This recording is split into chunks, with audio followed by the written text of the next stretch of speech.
نحمدہ و نصلی علی رسولہ الکریم اما بعد فاعوذ باللہ من الشیطان الرجیم بسم اللہ الرحمن الرحیم۔ الحمدللہ ہم نے پوری سورہ فاتحہ پڑھ لی ہے اور آمین کے بارے میں بتانا ہے کہ آمین کیسے کہنی چاہیے۔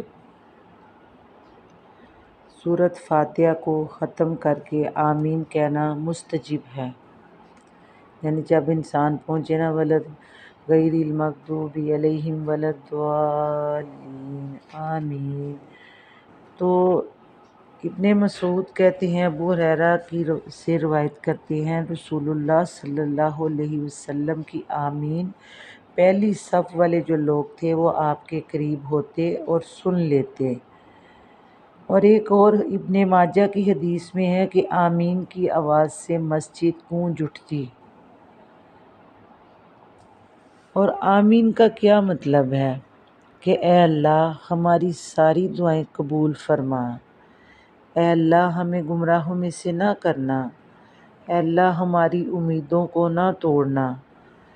اور آمین کا مطلب یہ ہے کہ اگر کسی کی آمین فرشتوں کے ساتھ مل جائے تو اللہ تبارک و تعالی فرماتے ہیں کہ اس کے سارے گناہ معاف کر دیے جاتے ہیں۔ آمین نماز کے اذکار کی طرح بھی ہے، اس کا ذکر ہے بلند آواز سے پڑھو، اور بعض میں آتا ہے کہ حضور صلی اللہ علیہ وسلم نے اونچی آواز سے کہا، جس طرح کہ سنن ابی داؤد 933 نمبر حدیث میں ہے۔ حضرت وائل بن حجر کہتے ہیں کہ انہوں نے رسول اللہ صلی اللہ علیہ وسلم کے پیچھے نماز پڑھی اور آپ صلی اللہ علیہ وسلم نے زور سے آمین کہی اور دائیں اور بائیں سلام پھیرا، یہاں تک کہ میں نے آپ کے چہرے کی سفیدی دیکھ لی۔ مسلم کی حدیث ہے، ابو ہریرہ سے روایت ہے، رسول اللہ صلی اللہ علیہ وسلم نے فرمایا، جب تم میں سے کوئی آمین کہے تو فرشتے آسمان میں آمین کہیں، تو اگر ایک دوسرے کی آمین مل جائے تو پچھلے سارے گناہ معاف کر دیے جاتے ہیں۔ سبحان اللہ۔ اللہ تبارک و تعالیٰ تو رحمت کے بہانے ڈھونڈتا ہے کہ میرا بندہ کسی بھی طریقے آ کر کے میرے سیدھے راستے پہ چلے اور مجھ پر ایمان لائے اور میرے نبی صلی اللہ علیہ وسلم کی اطاعت کرے۔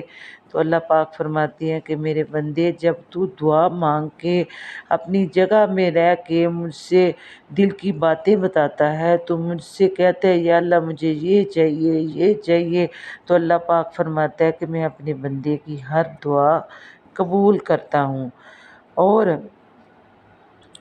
جیسے اللہ سارے گناہ معاف کر دیتا ہے نا آمین کہہ کے، اس کی مثال ایسی ہے کہ ایک شخص نے ایک قوم کے ساتھ مل کر غزوہ کیا اور وہ لوگ غالب آئے اور مال غنیمت جمع کیا، اور اب انہوں نے قرعہ ڈالا حصہ لینے کے لیے، تو اس شخص کے نام قرعہ نکلا ہی نہیں، نہ کوئی حصہ ملا۔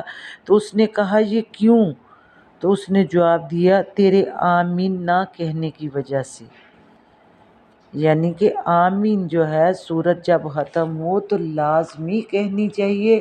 احادیث کی روح سے آپ نے جان لیا ہے کہ آمین اگر فرشتوں کی آمین سے مل جائے تو سارے گناہ اس کے پیچھے جو ہوتے ہیں اللہ معاف فرما دیتے ہیں۔ وَمَا عَلَيْنَا إِلَّا الْبَلَاغُ الْمُبِينُ۔